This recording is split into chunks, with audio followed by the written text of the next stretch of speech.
Happy New Year and welcome back to the Deep Dive. It is officially January 1st, 2026. Happy New Year to you and to everyone joining us. And if you're anything like us, you've probably spent the last few weeks just trying to recover from a bit of information overload. It's that natural urge, to find some clarity at the start of a new year. It is, and while we wish everyone a peaceful and prosperous new year, the strategic reality is that the new year always brings new challenges. It certainly does. And for this first deep dive of 2026, we are jumping straight into probably the most complex and, frankly, the most rapidly evolving domain of conflict. A landscape where the human mind itself is the central battleground. Exactly. That's heavy stuff to start the year with. We're talking about true brain hacking. And to be clear, this deep dive is based on some very serious strategic reports coming out of the NATO Science and Technology Organization, or SPO. Right. And these aren't political talking points or opinion pieces. This is hard scientific analysis from allied defense experts, and they're exploring a phenomenon they've officially termed cognitive warfare. So our mission today is to really cut through that institutional jargon and pull out the core insights from these reports. We're going to explore a concept that NATO itself defines as the fight for cognitive superiority. It's a form of conflict that, at its core, exploits human decision-making mechanisms, but at a massive scale. It's an unsettling topic for sure, but it's one that really demands our full understanding. It really does. Now, before we start navigating this very complex landscape, we want to start the new year by giving a massive thank you to the partners who make all of this research possible. Absolutely. We are just so grateful for the continuing support of our flagship sponsors from 2025, and they're sticking with us right into 2026. www.cisomarketplace.com and their fantastic service arm, www.cisomarketplace.services. They're truly the backbone of our operation. And we also have something new for 2026. For those of you who really appreciate these deep dives, we're welcoming our new merch sponsor, www.securitybydesign.shop. You can grab some excellent, really unique gear there, and if you use the links in the description below, you can get a 15% discount. So check that out. Thank you again to all our sponsors. Now let's jump right into this. We are talking about an evolution in conflict that it doesn't just aim to influence what you read or what you hear. Right. That's old school propaganda. Exactly. This is something that seeks to fundamentally manipulate how your brain processes information, leading you to make decisions that ultimately serve the adversary's strategic goals. It's really the highest form of strategic influence. I mean, it targets the very essence of human autonomy, our capacity for sense-making.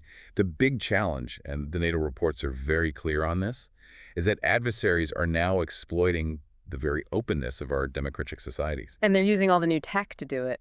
Oh, absolutely. They're leveraging emerging technologies. We're talking advanced AI, neurobiology, to conduct this kind of warfare continuously, not just in a crisis, but all the time. Okay, so the label cognitive warfare, it sounds impressive, right? But you have to ask, haven't nations always tried to influence each other? I mean, we've had psychological operations, psyops, for decades.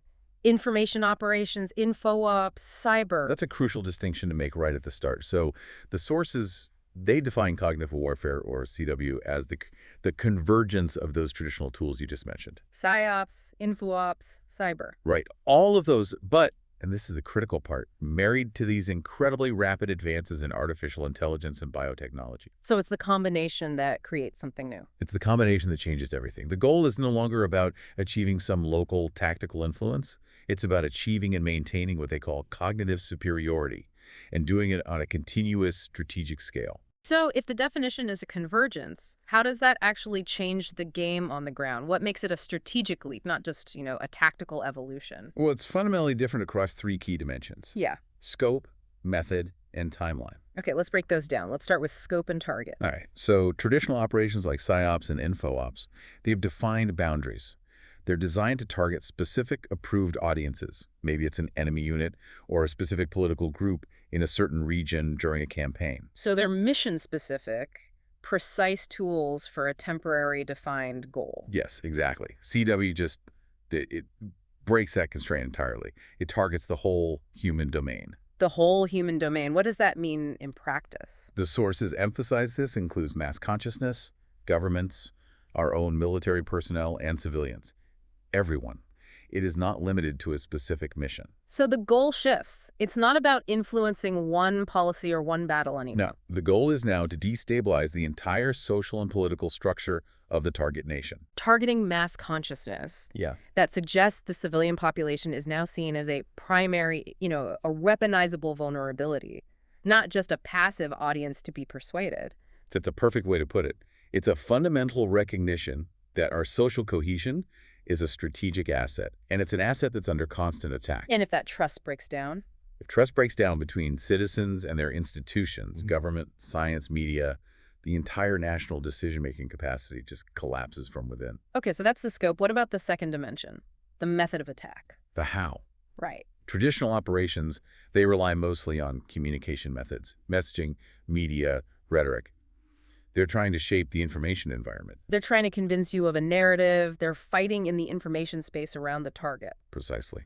CW, on the other hand, it moves inside the firewall. It relies on exploiting the human brain itself. It uses knowledge that's derived from neurobiology and behavioral sciences to penetrate both the conscious and the subconscious mind. So the aim is to manipulate the cognitive processing of the information you get, rather than just controlling the information itself. So it's not about the message, it's about the receiver. It is. It aims for the direct modification of our decision-making mechanisms, the very ability we have to process reality. And that's where the danger becomes, well, existential. If they can make our own people, military or civilian, doubt the reliability of their own perception, their own reasoning, the whole concept of national resilience just becomes meaningless. It's about a systemic erosion of confidence. And that leads directly to the third major difference, which is the timeline shift. Right. Traditional ops are tied to a campaign or a crisis. Exactly.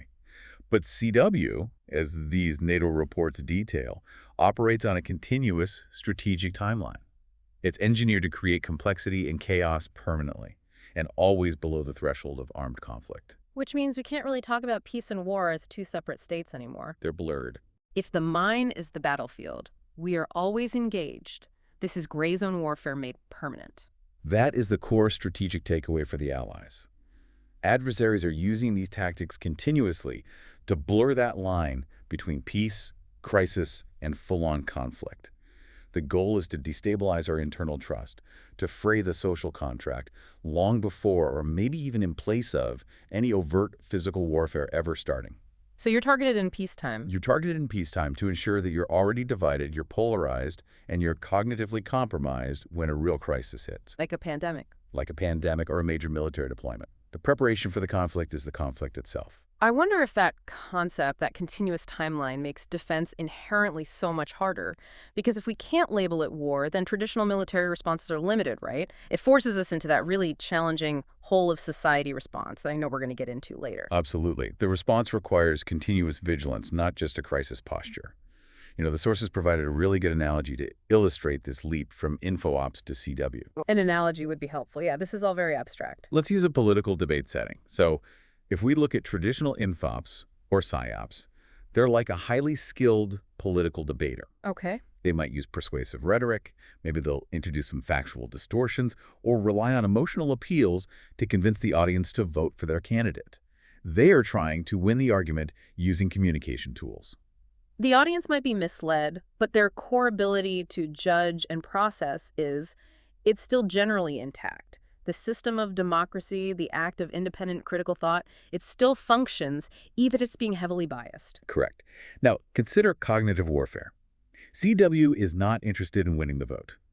It is like using advanced technology to bypass the audience's critical processing functions entirely. So what does that look like in this analogy? Imagine slipping a substance into the ventilation system that induces acute anxiety or paranoia or just confusion in the audience. Or, as the sources suggest, rewiring the sound system so the audience hears the debater saying malicious insults, even when the person is speaking sincere compliments.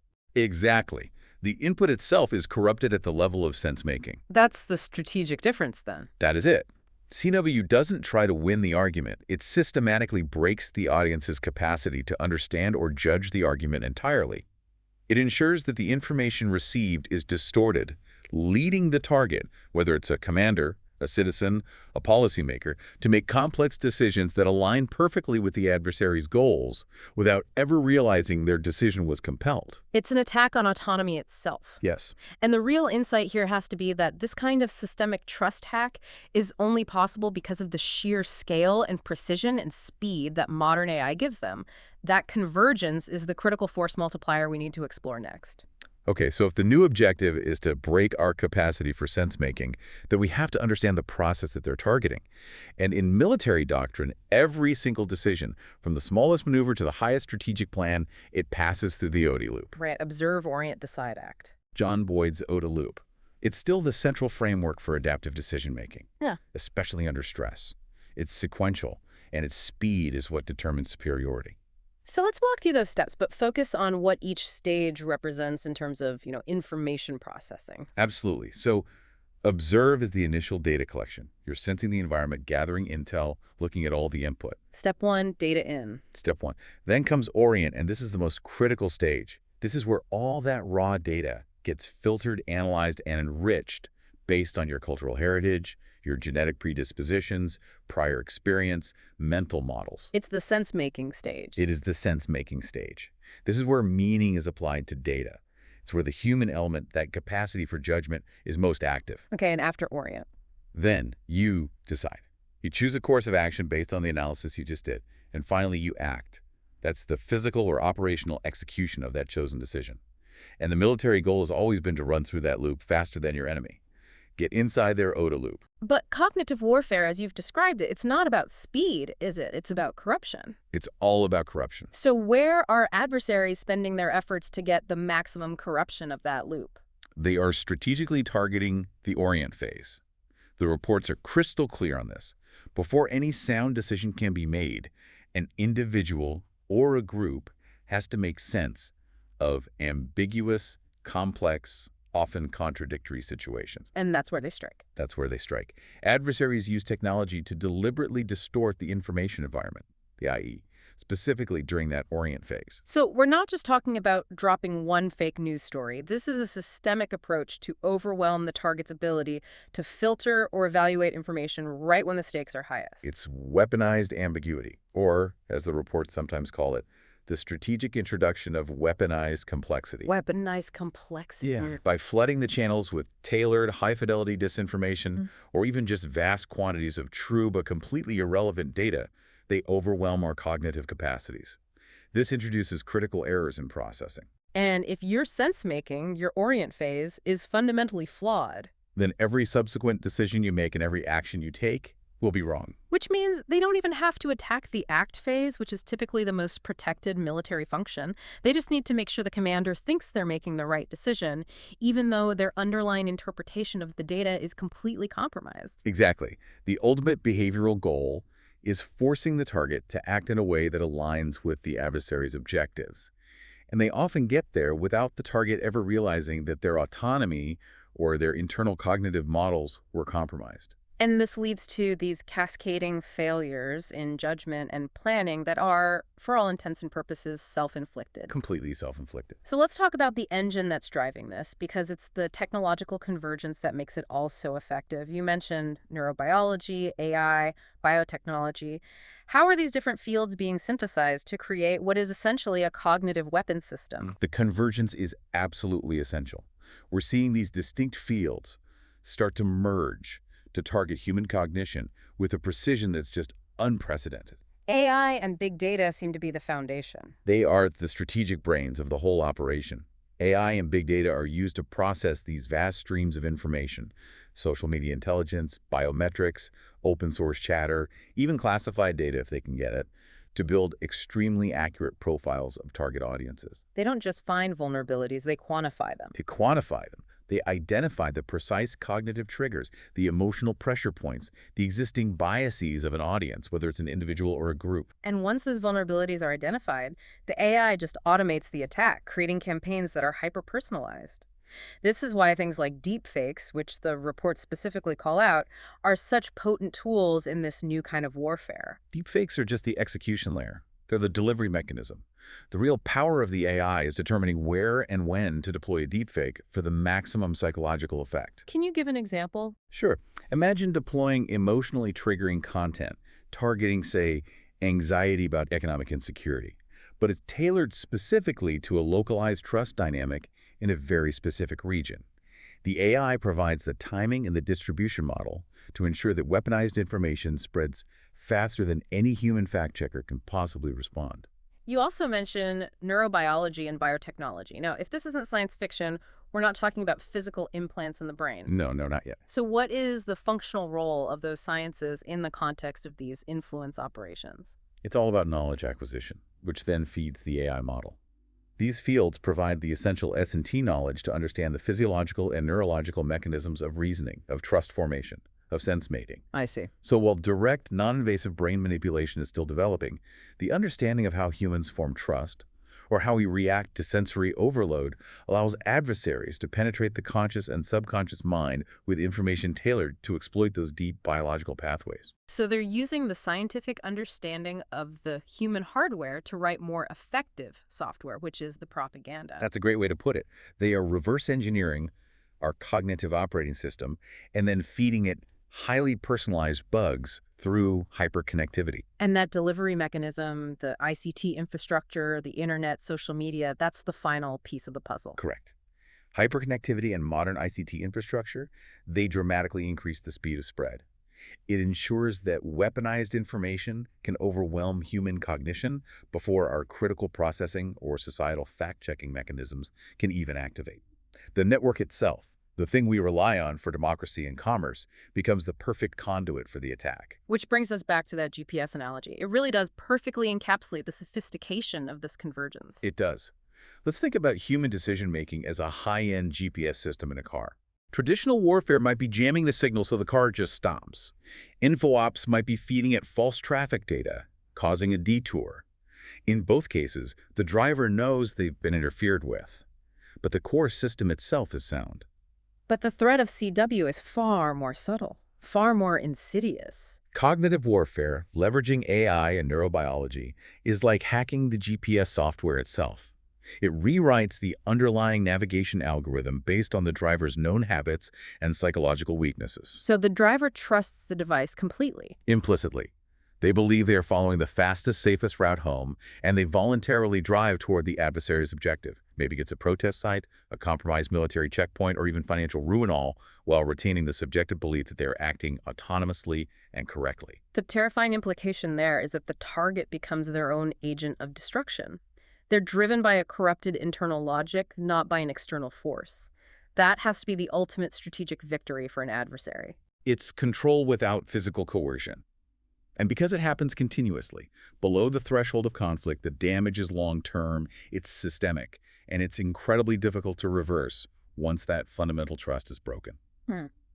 So, given that the target is the entire human domain, these strategic reports stress that the societal implications for open democratic systems are, well, they're profound. This isn't just a military problem, it's a governance problem. We saw some stark early warnings during the global COVID-19 pandemic, which the NATO sources specifically highlight as a case study. A major one. That battle over public health messaging, the impact of disinformation on social media, it directly threatened collective decision-making about safety protocols, about governance itself. That was a real-world stress test. And the reports conclude that adversaries deliberately use digital tools to fragment public trust, trust in science, trust in institutions, trust in the very concept of objective reality. And this fragmentation destabilizes our social contracts. It fuels polarization at a group level, creating these fissures that can then be exploited later on. And the attacks are getting more and more precise. We're not talking about just generalized panic anymore. This is highly targeted manipulation. So how are they getting that precise? The precision is rooted in that convergence of knowledge we talked about. Adversaries are leveraging knowledge drawn from social, cultural, cognitive, and behavioral science. They analyze the structural factors, the political contexts, the economic disparities, the cultural norms that shape how people collectively behave, and, even more importantly, who they trust. So they combine the knowledge of psychological vulnerabilities at the individual level with sociological knowledge at the group level to create a tailored weapon. Precisely. They tailor attacks to exploit specific psychological vulnerabilities, whether those are existing emotional anxieties or confirmation biases or established trust dynamics within a particular demographic. This bespoke manipulation is just so much more effective than generalized propaganda. Because the attack feels internal. It feels natural and credible to the person being targeted. Exactly. Which means our defensive strategy has to be equally deep and pervasive. Since the threat operates continuously in that gray zone, our defense has to be continuous as well. So how has the NATO STO formalized this defense? In order to achieve what they call cognitive superiority and to defend democratic values, the STO identified three necessary continuous strategic functions. These are the three pillars of defensive capability development for the Allies. Okay, let's break down the function of each pillar, starting with the proactive countermeasures. What's pillar one? Pillar 1. Degrade capabilities of adversaries. This is the counteroffensive posture. It focuses on reducing an adversary's ability to successfully influence and change Allied behavior. So this means actively disrupting their infrastructure, jamming their influence campaigns. Yes, and ensuring their weaponized narratives don't reach our target audiences in the first place, thereby securing our own decision-making ability. So this requires robust, continuous, and potentially even offensive cyber and information operations. The goal is to dismantle the adversary's campaign architecture before it can achieve its effect. It does. Now, the second pillar is about internal strengthening. Improve human and technological cognition. This is a more forward-looking function. It's aimed at enhancing our own cognitive capacities, both in our military operators and in the technology we rely on, and elevating them above the existing baseline. That sounds like a lot more than just standard training. This implies active cognitive enhancement. What does that actually look like in practice, based on the reports? It involves substantial research into decision support systems that are powered by advanced AI. Systems designed to assist operators in filtering noise and identifying deception in these complex data streams. It also includes new cognitive training methods for warfighters and leaders, improving their resilience to stress and overload. So you're strengthening that crucial orient phase of the OODA loop. That's the goal. It's about optimizing the human-technology interface for reliable sense-making. So we're not just building a bigger wall, we're giving ourselves better sensory and processing organs to see through the fog. A perfect way to describe it. We are elevating our baseline capacity. And the third pillar. This is perhaps the most difficult one to achieve because it involves the civilian domain. Which is? Withstand and recover performance. In a word, resilience. This is the ability to retain operational performance during a cognitive attack and to quickly recover those performance levels after the attack has subsided. Given the scale of the target, the entire human domain, this recovery can't just be a military exercise, can it? It absolutely cannot. The sources emphasize that this resilience function necessitates a whole-of-government and society approach. Because the attack exploits the social contract and our democratic freedoms, the defense requires deep collaboration between the military, civilian governments, academia, and private industry. Resilience, then, means the public has to retain enough trust in their institutions to continue functioning and cooperating, even if they've been subjected to a massive influence campaign. That is the staggering challenge. If the public loses faith in the election process, the scientific community, and their government all at the same time, the military can win every single kinetic battle and still lose the war. Because the war is won or lost in the minds of the people. It is. Let's use the bank analogy provided in the source material. It does a great job of solidifying how these three defensive pillars have to interact. Okay, let's picture a highly secure, modern bank under siege by sophisticated cyber robbers. All right. Pillar 1. Degrade is the countermeasure posture. It's actively jamming the robber's communication devices or, say, introducing a logic bomb into their proprietary software to disable their remote operating systems. You're stopping the threat before it achieves its goal. Exactly. Now, Pillar 2, improve. That's the internal enhancement. Was that in the bank? Improve is upgrading the intelligence of the staff. It's installing a new generation of AI surveillance that uses machine learning to predict insider threats and complex financial fraud patterns faster than any human ever could. It raises the cognitive baseline of the system itself. Okay, so degrade is stopping the attack. Improve is making the bank smarter. What's the ultimate measure of success? What's resilience? Resilience is that combination of operational continuity and systemic trust. It is the bank's ability to keep the vault secure even during the attack, to service its customers without interruption, and crucially, to reopen the next morning with zero loss of customer trust. Ah, Because if the customers pull all their money out the next day because they believe the whole system is corrupt. Then the bank has failed, Right. regardless of whether the robbers actually got any cash. In cognitive warfare, the ultimate asset isn't money or hardware, it's trust. And that is why that whole of society response is completely non-negotiable.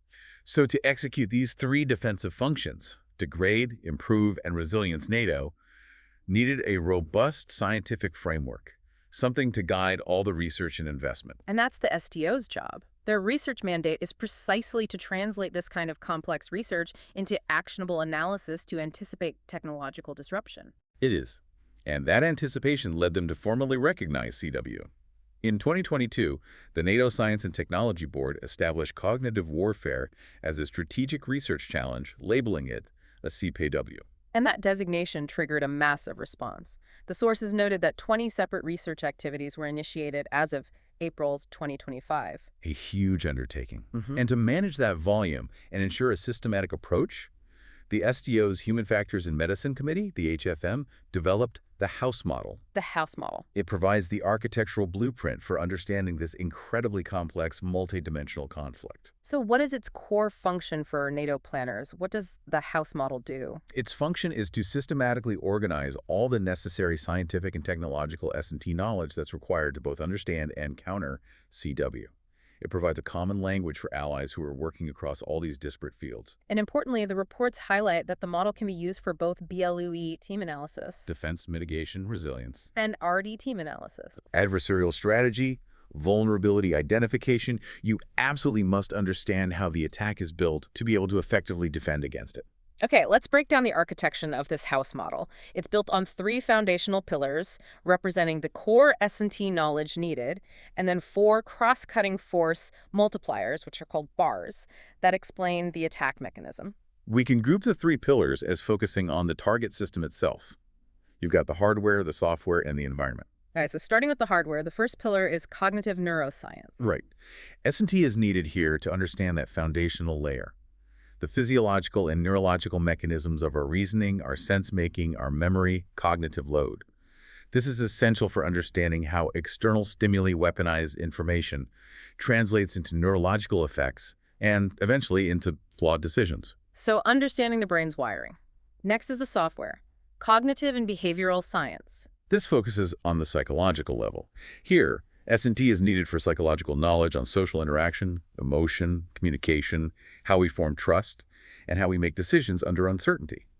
This pillar determines how the individual processes the world and where their psychological vulnerabilities lie. And then the third pillar, the environment, social and cultural science. This is the operating system knowledge, if you will. S&T is needed here to comprehend the structural factors, social, cultural, economic, political contexts that shape and empower both individual and collective behavior. Without this, targeted attacks just fail. Can you give an example of how those two work together? Sure. Knowing what people fear is cognitive science. Knowing why they fear it, based on their historical or political context, is social science. You need both to be effective. Okay, so we have the 3 foundational areas of knowledge needed to understand the target. Now let's talk about the 4 cross-cutting force multipliers, the bars. These describe the mechanism of the attack, is that right? Exactly. These 4 bars explain how the knowledge from the pillars is actually operationalized. The first is technology enablers and force multipliers. This links directly back to our discussion earlier. We're talking AI, neurobiology, hyperconnectivity, big data. We are. This bar requires S&T to continually track and understand how these emerging disruptive technologies, or EDTs, enable adversarial goals. Specifically, their ability to rapidly tailor and deploy influence campaigns at scale. We have to anticipate the next technological leap before it hits us. The second bar seems crucial for defense planning, modus operandi. It's the operational choreography. S&T is needed here to examine the adversary's methods, their tactics, their stratagems. This means understanding the synchronization of activities. So how they blend cyber, information, and influence campaigns together. Yes, to achieve maximum psychological priming and targeted effects. It's not just recognizing the individual pieces of malware or disinformation, but recognizing the coordinated orchestra playing them. And if I'm reading the strategic tea leaves correctly, that synchronization is where the cognitive weapon becomes truly effective. The ability to hit multiple systems, informational, social, technical, all at the exact same moment. That is the ultimate goal, creating a synergistic effect that completely overwhelms the target's ability to cope. The third bar details the outcomes they're looking for. Cognitive effects. How they want us to feel or how they want us to act. Exactly. This examines the specific behavioral and psychological outcomes the adversary is trying to achieve. S&T is needed to understand their doctrinal effect verbs, things like distorting perception, degrading trust, or distracting attention, And how they trigger things like social contagion. and cascading emotional responses in a population. Yeah. Yes. And finally, the last bar ties the entire house model right back to the military application we started with. Situational awareness sense-making. Okay, how does that work? This bar necessitates S&T to understand the factors that either enable or block our attempts to accurately make sense of ambiguous and nonlinear events. By understanding what helps us filter noise and what blocks that filtering capacity, we can directly strengthen the orient phase of the OODA loop. So the entire framework, from the hardware of neuroscience to the orchestration of their modus operandi, is all designed to secure our ability to make sense of the world. That's the end goal. It is just stunning to consider the sheer scale of this research mandate. 20 activities, 26 allies and partners involved, all working to understand the 7 interlocking areas of this house model. This is a clear indicator that allied nations view this threat not as something speculative, but as an immediate, ongoing form of warfare. The commitment is absolute, because the warfighter's cognitive capacity and society's cognitive resilience is now the ultimate high ground.